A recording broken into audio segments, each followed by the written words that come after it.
The question that really runs through my mind is, it's actually probably the hardest question that most people get asked or have to ask of themselves. And that is, what do you want? Something so interesting happens when I ask that question, and I'm curious if you guys have heard this before, is if you ask somebody what they want, they will by default tell you everything that they don't want. Well, I don't want to do this. I don't want to work here. I don't want to. They are crystal clear on the things that they don't want. And I will listen and I will take all that in. And every single time I go, that's great. Thank you for sharing. But you realize you didn't answer the question. And people are shocked by that. They're shocked by it.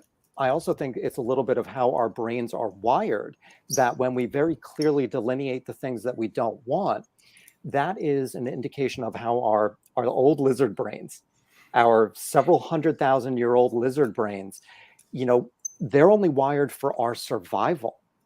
That's all they care about. We hear a rustle in the brush, we think it's a tiger, we've got to run the opposite direction. So we are very in tune with the things that we don't want.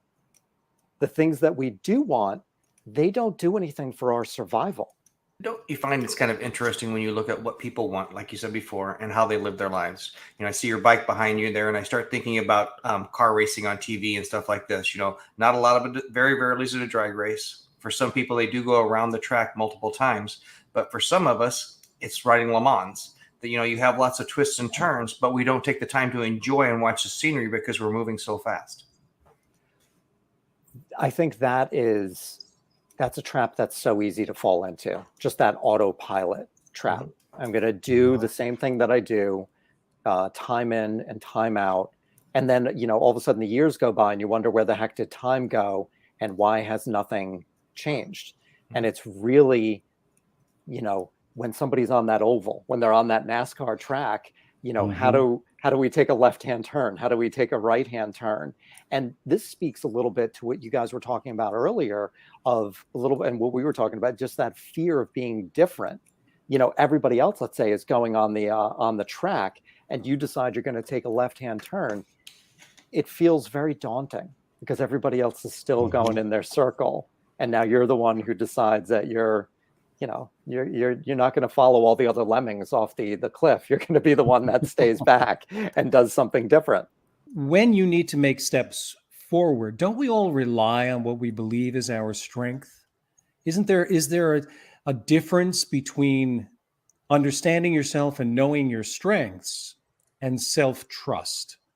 Am I talking about only one side of the coin when I talk about strengths? In other words, does self-trust encompass embracing your weaknesses as much as your strengths? Which for me, the power of self-trust is in one simple little word. Okay. When you trust yourself fully, deeply, and implicitly, you know that no matter what happens, you're going to be okay.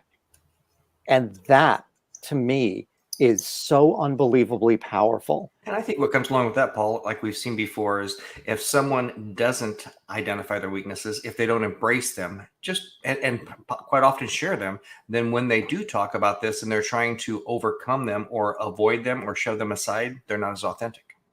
Mm-hmm.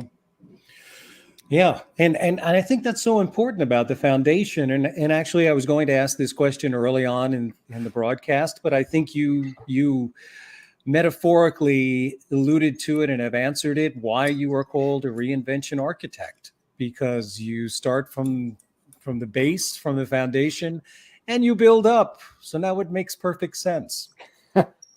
When I started thinking about what I wanted to do after prison, I knew I wanted to give meaning to the suffering that I caused, those that I love, and the suffering that I caused to even society, of just breaking the law.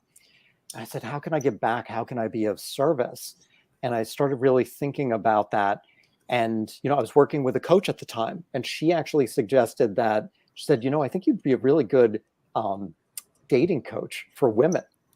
I said, wow, that's out of left field. And I said, I don't know if I like that. She said, do me a favor, jump into that world for 2 weeks. Jump into that world fully, like really immerse yourself into it. So you're not just saying no right off the bat. And so I did that. And I told her, I said, it didn't feel good. And I did what I do often at night. I ask my subconscious a question before I go to sleep. And then when I wake in the morning, I ask the question again, and the answer is usually there. And with that dating coach thing, I felt like an imposter, which is something I think, a lot of us contend with. But so I asked myself, what kind of coach do I want to be? How do I want to give back? And when I answered that question in the morning, I said, what do I know better than anything else? I said, I know how to reinvent my life better than anybody else. And I said, and that's what I want to help people with. And I knew right then and there that I would never feel like an imposter doing this work because I know it inside and out. I know I've seen too many times when people would have that limiting, well, I can't do this, or I'm afraid to speak on a Zoom in front of a group of people, stuff like this, because what if someone knows more than I do? Or what if I don't know the answer? Or what if I don't know how to answer a question? And what is hard to get people to understand inevitably is 99% of the time, you're going to know that topic, that subject matter better than the people you're talking to. So even if you make a mistake, you can always come back and say something to them. But it's that self-limiting fear that I'm going to do something wrong in front of people and they're going to laugh at me. They're going to talk to me. They're going to do whatever that keeps us from sharing. It keeps us from reaching that potential of being able to talk, do whatever, A, B, or C, or D. I try to make everyone understand that in reality, we are all very empathetic listeners. We really are. I mean, there are some exceptions, but the attitude that we have toward the people who really just want to hear what it is that we have to say or want to hear what our thoughts are, it's not nearly, like Glenn was saying, it's not nearly as bad as we imagine that it would be. And it just all ties back to what you were saying earlier, Craig, about the lizard brain, the survival. So public speaking was my number one fear. When I started rebuilding in prison, I realized that I made a lot of fear-based choices. So my intuition told me that I have to write down all my fears and I have to execute them one by one. Public speaking was boom, right up. I mean, that was number one, clear as day. And it took, 5 years for me to get on the TED stage. But it really, is that fear of, what Glenn was saying, like, they're going to know more than me. I'm going to screw up. I'm going to forget my line. But to your point, that an empathetic audience, Simon Sinek was given a great talk, and he said how he was in the middle of this speech, and he forgot his line. He went blank, and he just sat for a moment. And he looked at the audience and said, "I'm really sorry, but I completely blanked, and I forgot what I was talking about." Because you couldn't believe how quickly people rallied to help me. You were talking about this, and this. And his point being, the audience wants a speaker on stage to succeed. We're rooting for that person. I think when most people think about a private investigator, they usually are thinking about digging in deep into something. So what are some of the more common things that people want to get to the bottom of? Lately, a lot of scams,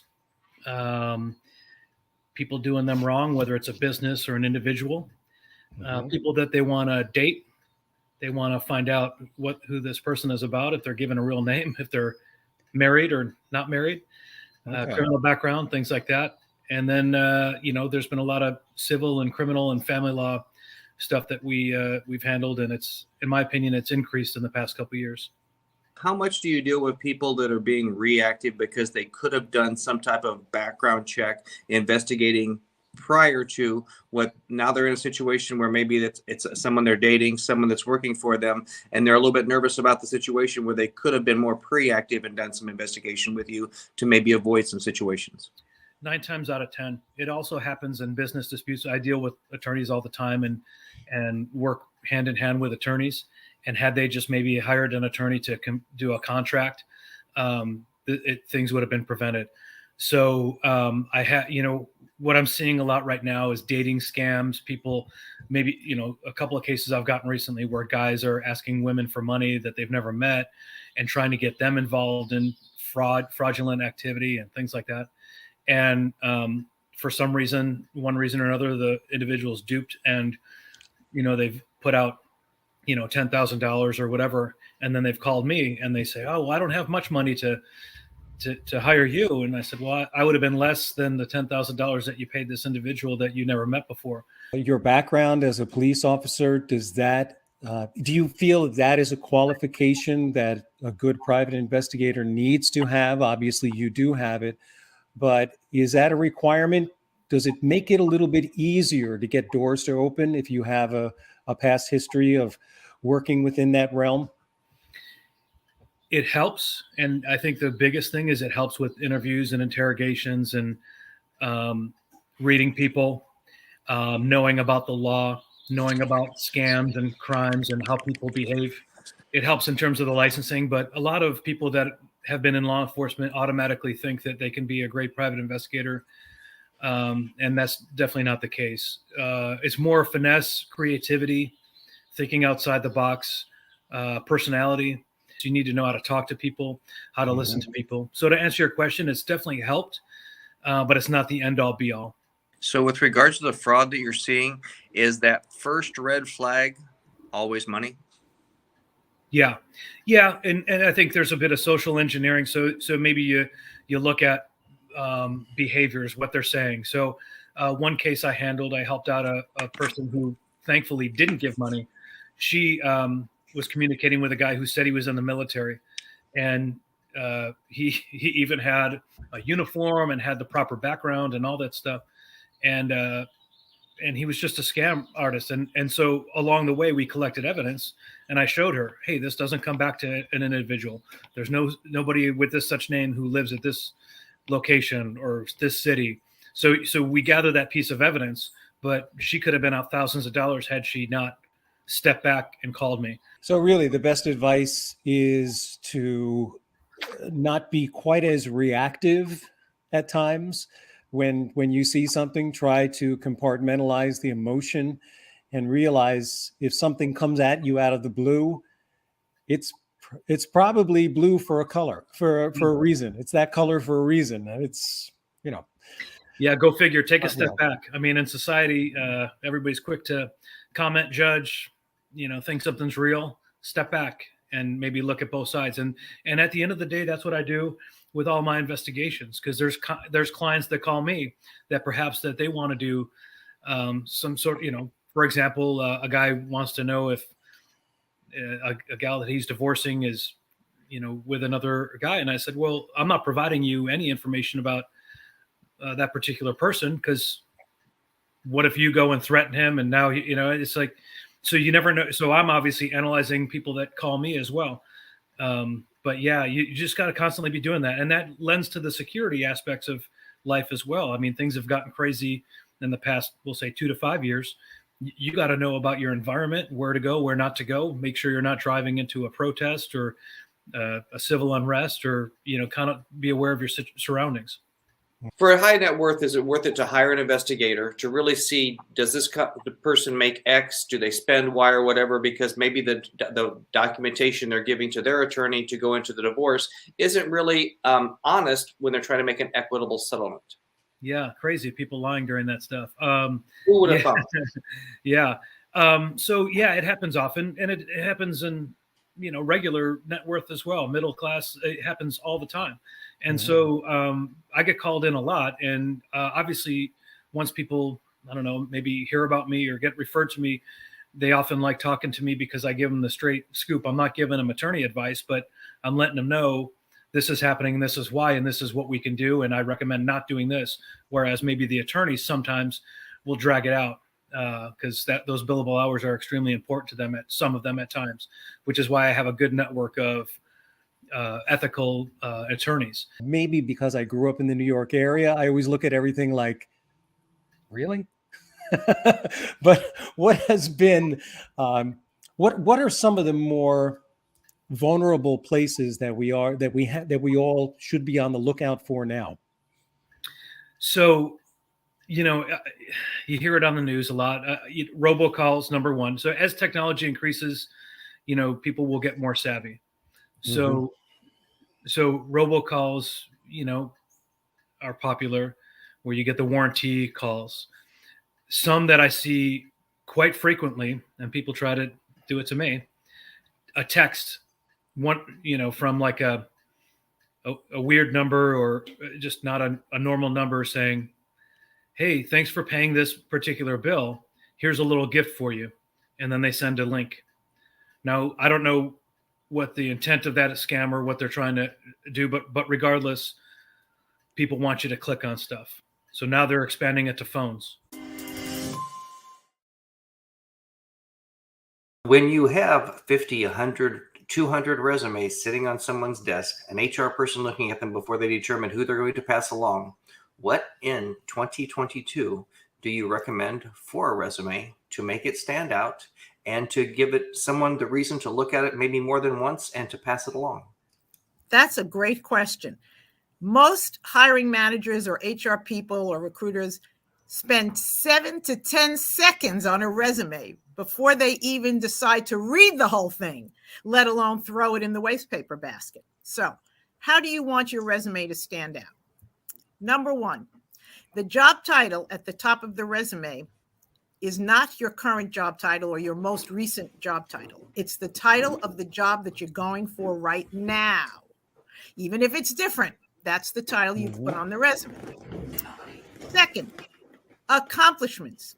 The top of your resume, you need to choose 3 to 5 accomplishments from previous jobs. Doesn't have to be the most recent job. Could have been a job you did a few years ago. 3 accomplishments that are relevant to the job you are going for now. And how do you write your accomplishments? This is very important because you need to understand what the process is. It's called PAR by some people, or SOAR, SOAR. P stands for problem. What is the problem that you had to solve? A stands for action. What is the action, or what are the actions that you took to solve this problem for a company? R stands for results. What were the results that you achieved? When you say accomplishments, is the advice to make sure that there are some hard numbers in there? Isn't that something Absolutely. that usually people avoid, or they don't have a way of quantifying exactly what it is that they do? But isn't that a really good discipline to follow? Absolutely. Totally agree. In your results, try to use real numbers or a guesstimate, a best guess of the number. Yeah. The dollars that you increased, or if you're a fundraiser, how much money did you raise? Or if the number isn't that high, then maybe a percentage. So if you went from, 10 grand to 20 grand, so you increased it by 100%. So yes, as accurate as you can be. And with a lot of my clients is, of course, they don't have those numbers. They've left a job. They don't have the paperwork. They can't remember the numbers.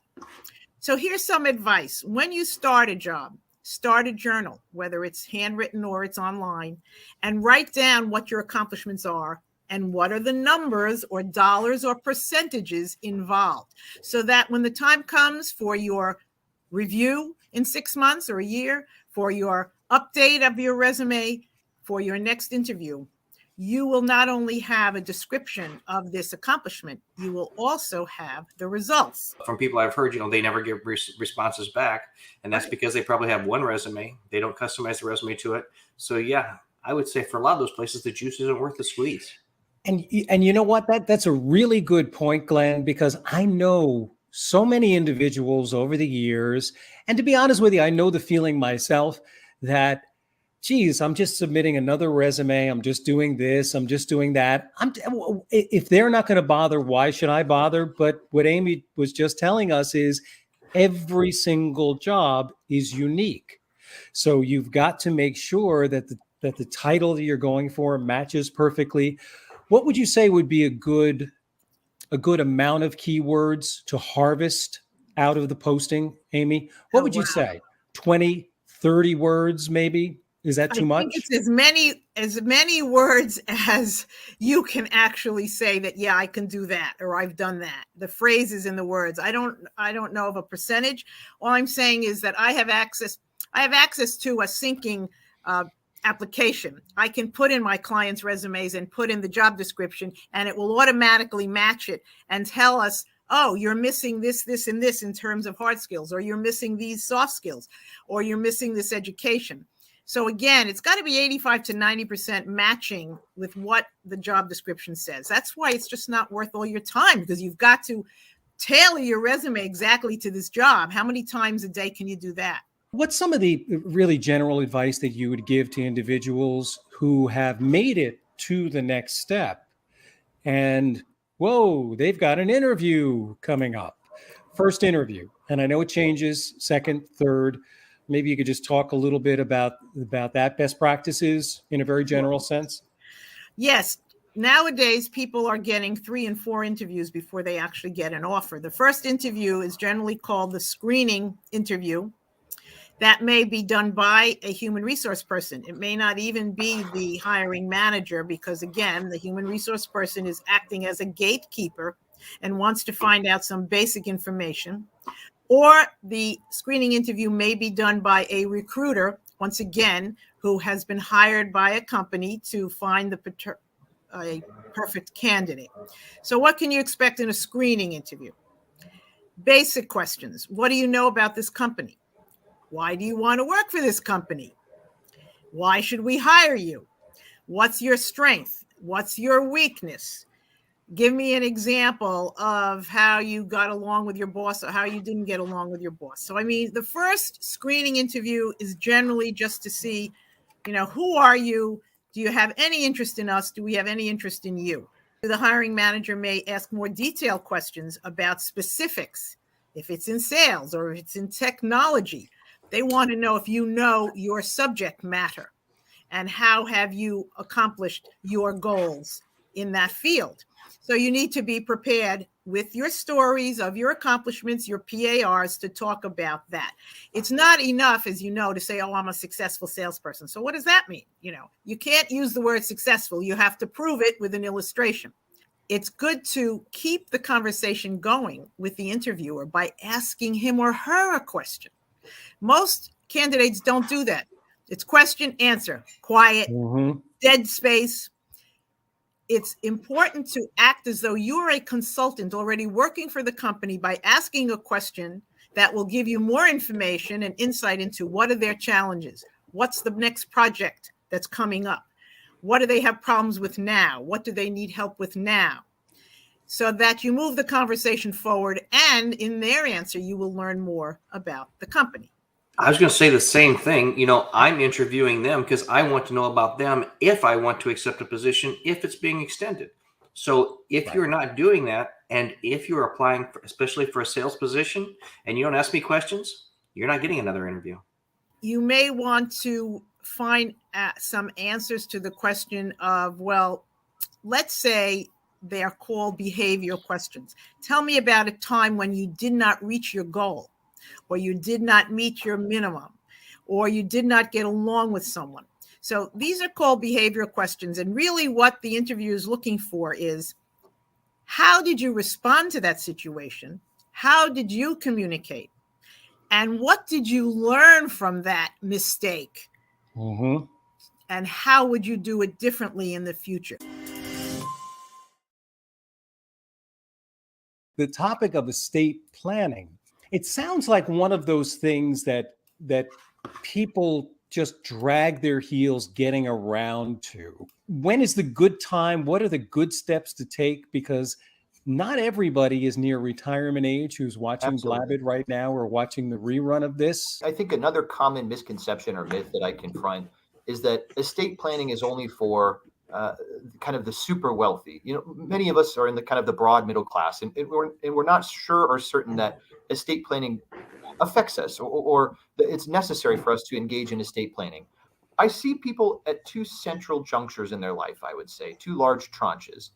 The first is, approximately age 25 to 35 or 40, when, folks settle down into their career, perhaps into a longer term relationship or marriage, and perhaps start to have some children.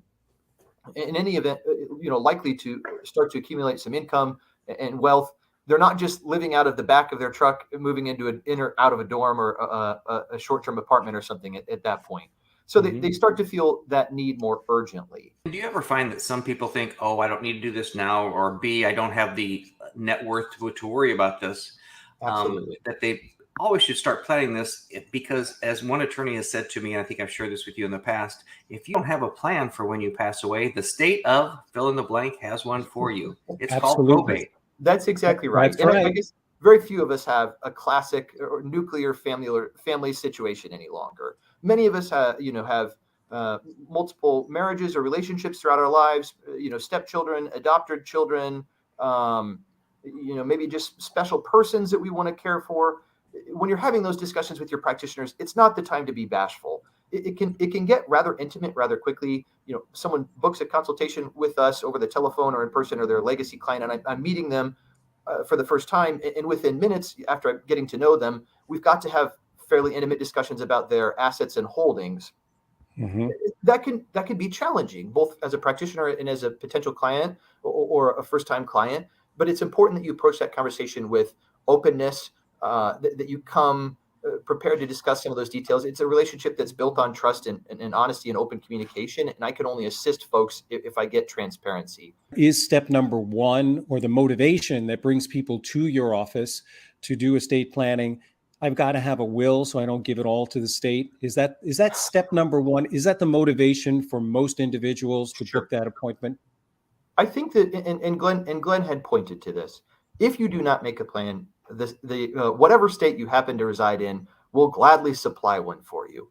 That's kind of the classic plan as you could imagine. Most if you're a married person, then everything to your spouse and then to your children. The problem may become it doesn't indicate who the fiduciary should be. Meaning, if you don't nominate somebody to take care of this, somebody has to step forward. That may or may not be the person that you think is appropriate to handle that. I think that's one of the most important facets of the estate planning process, whether you use a will or a trust or some other device, is establishing who are the persons that are going to handle these matters after I am no longer here to do so myself. Obviously, that needs to be a person of great trust, because they're going to be put in a fiduciary capacity where they're going to have great power. I just wonder if you run into situations where people don't think about their estate, their life insurance policies, all these different things, when they have little things like a divorce. I recall about a decade before I left the Midwest, going to a friend of mine's funeral, fell down some stairs, and all of a sudden, in the next week or so, found out that his current wife was not very happy that his ex-wife was the beneficiary of his life insurance policy. Yeah, that's one of those times where you absolutely want to revise your plan. Is in the case of a divorce. Most states have a statute which indicates that upon a divorce, if your spouse or your ex-spouse is then still listed as beneficiary, that despite that beneficiary designation on whatever investment asset or insurance policy, by virtue of having a decree entered, we recognize that was an inequitable result, and we're gonna overcome that. But I wouldn't leave it to that chance. You bring up an interesting point, that being that, well, in the case of a divorce decree, we're going to override what that document says. How ironclad is anything at that point? I understand there's flexibility built into things, but let's say, what reassurance do we have once we are gone that our wishes are followed through on? Tremendous question. We try to ensure in that drafting process that the documents we've created will survive the drafter, and that their wishes will never be disturbed. There are a couple ways that we do that. If a person perhaps has been seeking recent medical treatment, and a lot of times this is an older person, but it doesn't have to be an older person. If they're presently undergoing medical treatment, it's my practice and the practice of many other attorneys in this discipline to consult with their medical provider prior to, and as close prior to, them drafting those documents as possible. And it's kind of an interesting question, because ultimately the determination of competency falls to me as the attorney. Now, I have a Juris Doctor. I have no medical doctor license. So I always find that I would defer to the person's health practitioner that they've been seeing. I will author a letter to their health practitioner, include an authorization for release of medical information, and ask the health practitioner, in light of the existing standard for competency in this specific jurisdiction, which is as follows: do you think that John or Jane Doe has the standard baseline ability to render legal decision making at this time? I will tell you that the baseline is not a very high threshold. There's simple things like, do you know who you are? Do you know what you own? Do you know who are, quote, the natural objects of your bounty? Who do we as a society and the law believe that you would likely give your things to? That doesn't mean that you have to give your things to those folks. But, if you're a married person, if you have children, very likely we would expect that you would include those folks. So do you have that baseline competency to understand those things? I would like to ask a question a little bit more about like a living will, because as most of us out there, I attain most of my legal knowledge by watching evening television shows. So I've heard about someone having a living will and who was making determinations of what would happen to someone when they are no longer able to make decisions for themselves. Sure. So is that when a living will comes into effect? In almost every jurisdiction, there's two different powers of attorney. There's a power of attorney for medical matters, and that almost always is drafted with or in companionship with a living will. And the nomenclature here is really important. The terminology is essential. A living will is completely different document than a last will. A last will, of course, governs what happens with your assets or property after your life. A living will instead determines, here's how I want to be treated at the end stages of my life. It should be carried out by your medical power of attorney or your loved ones, whomever is charged with responsibility for your medical decision making in those end days, weeks, months of your life. I'm interested to see what you're seeing now in 2022.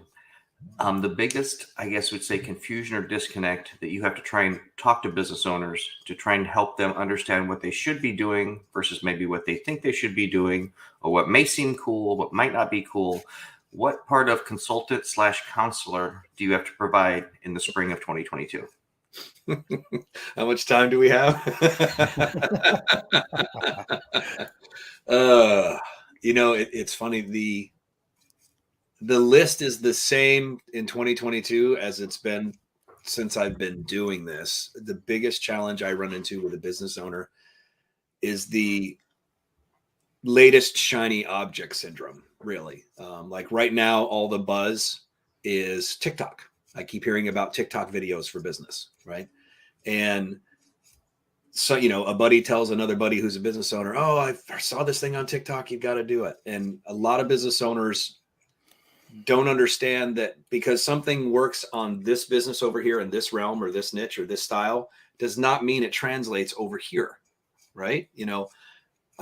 Find me a plumber that's got a TikTok channel that's blowing up and that they can track the return from their time and money that they put into making the TikTok video and posting it that's going back into their bank account. Do all businesses need to leverage video in one way, shape, or form? Again, depending on the platform that they're using, but is video an inevitable thing? And for people who are not comfortable with it, how do you get around that, or how do you make that work? That's a great question. I believe video is here to stay. I think it is a fundamental part of any business. It's all in, again, what is the business? What's the niche? What's the service? What's the product? And how you use it. If you're ever up in front of somebody, or you're trying to do any public speaking, or you're just trying to talk to someone and you're nervous and fumbling and you can't get through it, it's 99.9% of the time you're worried about you and what you sound like and what you're trying to do versus the goal you're trying to accomplish. Right. Best thing that you can do, just like good copywriting, is write like you talk, or just video like you talk. Like a lot of the videos that I use for my own businesses that are very successful, I just take my iPhone and I turn it around on my ugly mug and I go, hey, it's Bill from so-and-so. And I just walk around and I talk and, and I jiggle and I fumble it and things honk as you go, but right. Those are the most effective videos because they're organic and they're raw and they're real. Yeah. So People like that. People People like that relate to- authentic. they want to Yeah. relate. Why is it that they look at funny cat videos on Instagram or Facebook or whatever? I'm guilty of it too. I've got a dog, and when I see some of the dog videos on Instagram, I crack up because Like- you relate to it. Glenn, where's your funny dog? Yeah, he's right there. See, Sid's reporting for There we duty. go. there we go. We just gained a lot of viewership right there, my friend. I was just having a conversation on Zoom that I was trying to record with some people a couple days ago. And they were so nervous talking about what they do that if I'd have shut the camera off and been face to face, they would have soared. But they were worried, I'm going to be on camera. I'm going to do this stuff. What are some techniques to get people past it so that they're more comfortable? And it just is a conversation instead of worrying about what am I saying? What do I look like and whatnot? Right. First of all, don't think that feeling will ever go away altogether. I mean, Bill makes this look easy. Glenn makes this look easy. I'm trying to keep up.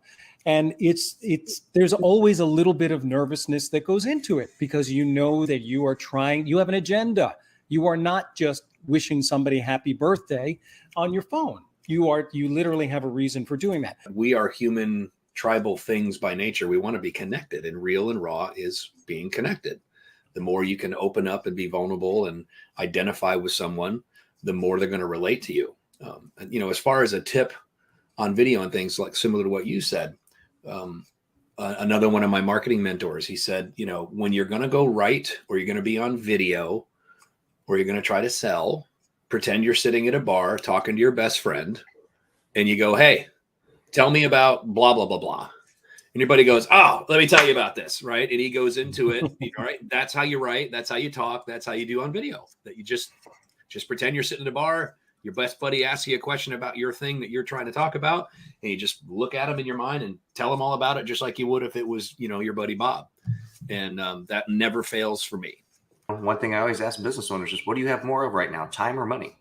If you have money, you can do whatever you want. If you don't and you just have more time, then it's going to take some more time, because we don't all have the budgets that Microsoft, that Apple, that all these people are spending each year, each month, each day to do marketing and advertising. So it just depends. But with anything you're going to do, typically what takes a little bit longer, what you put a little bit more effort in, is going to give you better results. It doesn't matter if you're learning how to perform your trade, your skills, developing a product, or developing a marketing campaign. The more that someone is putting into it, either you or someone on your behalf, the better it's going to be for you. Mm-hmm. Yeah, I was once told, I think it was Dan Kennedy I read it from, branding is what happens when you're around for a long time selling a lot of stuff. Mm-hmm. That's when you become a brand. And so many businesses I see just come out of the gate focusing on the wrong thing. Oh, we want to build our brand. Okay, well, unless you're Coke, right? Or unless you've got millions of dollars to work with, quit worrying about being a brand and worry about selling stuff. If you are a small business owner, or you're a one-man shop, one-woman shop, whatever it is, how do you know who to trust as a marketer? There is nothing that we do that specifically will work for everybody. A version of it will, but not one model.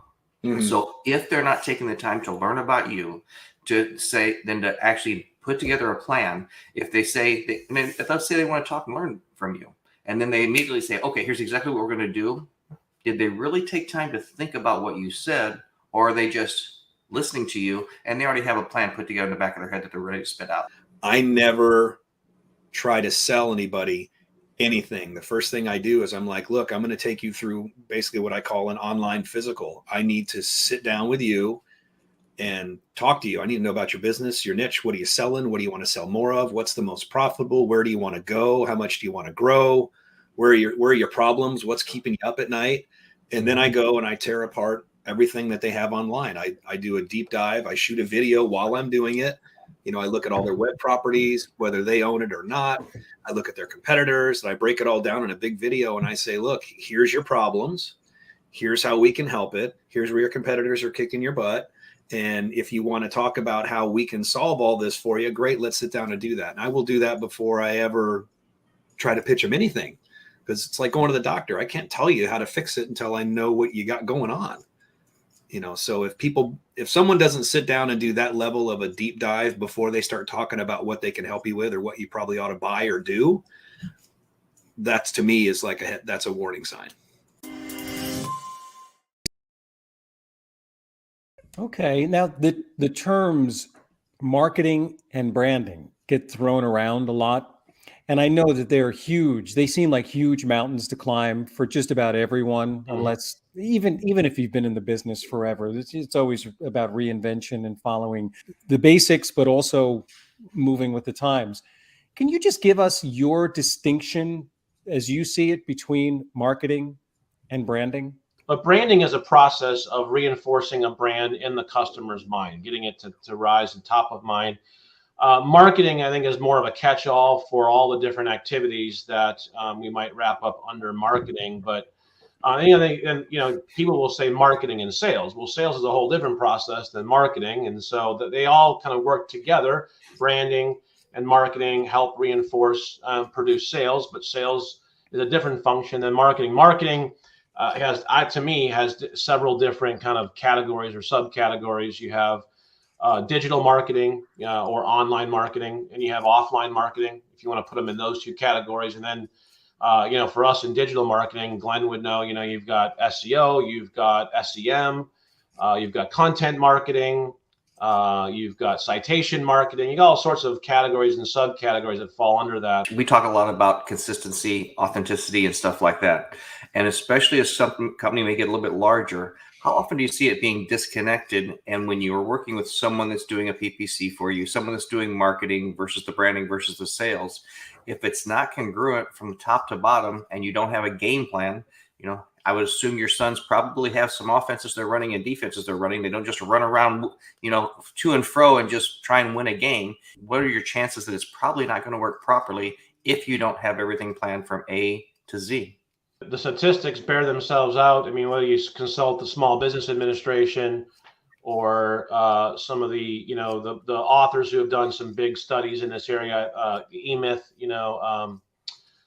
goes into this. How many businesses actually fail, right? I mean, the percentage is way over the majority of businesses fail in the first 3 years. It's over 50%. In the E-Myth, I think he says that Michael Gerber says that he estimated that it was as high as 80% fail in the first 5 to 10 years. So yeah, a lot of people are getting this wrong, right, Glenn? I mean, the facts bear that out. I learned a great kind of principle from a mentor of mine who learned this quote from W. Edwards Deming. Deming, is the father of systems, taught systems to the Japanese. And Deming taught that 90% of the result comes from the first 10% of the process. And that principle is pretty much true in almost any application. And so in marketing and business, I mean, if you get your audience wrong, you get your keywords wrong, you get your messaging wrong, which are all kind of that first 10% of the process, then you can embark on a great PPC campaign and drive a lot of great traffic of the totally wrong audience, right? You've seen that happen before. It seems like such a difficult thing to do, to really wrap your head around what has to be done prior to launching. And you brought up something interesting before. I know in this current age that we really, a lot of focus is on digital marketing, isn't it? So 100%. what kind of, just give us an idea of what some of the offline marketing is that people still participate in. I mean, for anyone who might be interested in, well, do I have to really dip my toe in the social media pool? Maybe you do, maybe you don't. Do you have experiences with that too? Yeah, in fact, I just got off with a business owner from this morning who primarily is in the lawn fertilization business, as a lawn doctor franchise. And like 90% of his business is coming from online. When he asks people who call in or he gets the leads and they call him back, how did you hear about us? It's invariably, online, Google search, something like that. Mm-hmm. But he is doing some postcards. We talked a little bit about that, and I said, how are postcards expensive in your mind compared to what you're paying for, digital? He said, yeah, it's not cheap for sure. And what I underscored with him was that, if you're going to do postcards, for example, and you're going to send postcards, let's say to, 3 target neighborhoods as a franchise like that, I said, you have to commit to that for at least a year. If you send 3 postcards to them, you have basically, you might as well just go flush the money you spent down the toilet. because you're going to have to send at least 7 postcards to them before you really start to see your ROI coming back off of that spend from postcards. How often do you see people fail because they don't give it 6 months, 9 months, 12 months? Like a larger company will say, we're going to have a budget of X. We're going to do this. We're going to do Y. We may do some testing and some tweaking, but we're going to stick with something for a period of time to know if it really works or if just our execution of that didn't work.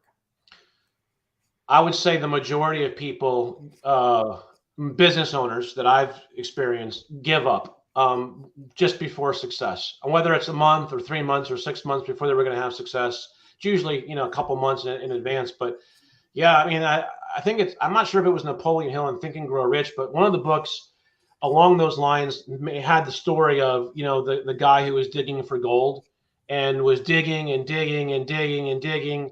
And like the day before he was about to get to the ore, in his hole, he gave up. He was so frustrated. He's like, there's no gold in this hole. Forget it. And he gave up. And, a new guy came in and struck gold the first day digging. Because the old guy left and gave up one day, before he had the success. And I allude that story to a lot of business owners who are, they do a postcard campaign for 3 months and then they give up. And if they know they'd only just finished 4 more months of that campaign, they would have seen their ROI skyrocket, right? But now, something as predictable, I'm sorry to use that term in terms of marketing, but when you talk about the rule of 7, does it apply on all of, let's go back to digital marketing. Let's go back to the online platforms. Does it apply across the board? If you are focused, let's say you don't want to bite off the whole enchilada. You just want to focus on Facebook, or you want to focus on Instagram, or you want to focus on LinkedIn. mm-hmm. Does the rule of 7 apply regardless? Yeah, but you can touch people obviously a lot cheaper and a lot faster 7 times digitally than you can with a postcard. Like, right. How many times if I hit a client with a postcard 7 days in a row at their their mailbox, it would be a little odd, right? Mm-hmm. I need to stretch that out a little bit more. Digitally, I can touch people with an ad in Facebook, a retargeting ad, an email, all in a couple of days, and it doesn't even seem weird digitally, right? It's kind of almost like we expect that. So, yeah, but yes, to your answer, Paul, I find that, and sometimes more, digitally, we're bombarded. You know how many emails we all get, and how many ads we see in a given day in our Facebook timeline or wherever we're traveling digitally. So sometimes I find digitally it needs to be more than 7. 7 was kind of the offline rule for postcards, any kind of offline marketing or traditional, print marketing was you got to touch that customer 7 times. I think digitally it's got to be a little bit more. And I try to contract the frequency a little bit more.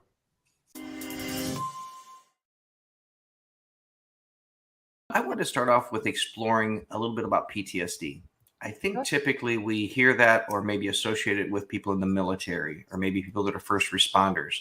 But in reality, don't we all deal with some types of traumas that create stress that we have to deal with on different levels? Such an amazing question and so timely. Thank you so much for asking it. Yeah, so it's really important, I think, to first understand that stress is part of being a human being. There are things that cause traumatic stress or complex trauma, right? Like really things that are either events like terrorism, natural disasters, rape, all sorts of things that you would think, oh my gosh, yes, this is so traumatic. And obviously, if not attended to, causes reactions in the body that then result in a pooling of stress hormones that then creates traumatic stress in the body and creates dis-ease or disharmony. But then there are other things that we don't always pay attention to as stressful unless we're stressed out by them. And those things are less obvious causes of traumatic stress. Those are things like bullying or experiences like seeing domestic violence in the home or being exposed. We call this in our field ACEs, adverse childhood experiences. I know that we are told or we are advised that we should allow people to, we should validate their feelings, the way that they feel about certain things. But isn't that that's a little bit of a difficult bridge to cross if you haven't been validating, if you haven't established that that is the communication that goes on a regular basis? A lot of parents say to me, Victoria, if I validate and sit in the discomfort with them, aren't I allowing it? Aren't I allowing them to continue this behavior or these tantrums? And the answer is no. And I'm going to give you a quick reason why. And this is sometimes a game changer for people when they learn about this. For a child, validating emotions, it tells their mind, their brain, their meaning-making center that, wow, this person hears me, sees me, and understands me. For a child, this is their economy. It's kind of what they hold on to and need, because they need that to know that they are unconditionally regarded as lovable, no matter how they behave or what they present with. Once you validate, it doesn't enable. What it does is it allows the brain and the amygdala to stop firing. It's kind of like when a baby or, a child goes, right? It just kind of like calms you. Think of your own relationships. When you're in an argument, right, with someone or a disagreement, if someone says, you know what, I totally hear you, right? And they're really just there. I get it, right? They're not arguing with you. They're not defending themselves. They just are with you. It feels so good. It's like, finally, someone sees me, someone hears what I'm saying. Do you think that people are being more expressive with their gestures to make up for a lack of facial expression? I think the biggest problem with the mask is when someone says something, I can't go. Yeah, I think, again, that's why, as someone that communicates with people, I love this if I can't be face to face versus on the phone, because I can see your eyes. I can see if you're kind of are biting your lip a little bit, if you're kind of pursing your lips and stuff like that. So I think visual cues are extremely important when you look for it and understand those. This is my poker face, Glenn. How can you get anything off of this? That's why I want to play poker with you. What about you, Victoria? What do you think? They've done studies where a person is blindfolded, and over, I think it was 24 to 48 hours, what we notice is that a different sensory system becomes more heightened. And then when you take the blindfold off, it takes about 48 hours for that to come back, to normal, where you're using all of your senses. Mm-hmm. And that just speaks to neuroplasticity. If you don't use it, you lose it. So the body just, adapts and compensates, which is so beautiful. I remember May of 2020, we're on a hike around a mountain on the western side of Las Vegas, just north of Summerlin. And this couple was there with a couple of children. I'm going to say one of them was probably 3, maybe 4. And he was having a little bit of a meltdown, freaking out a little bit because people were walking around the mountain without a mask on.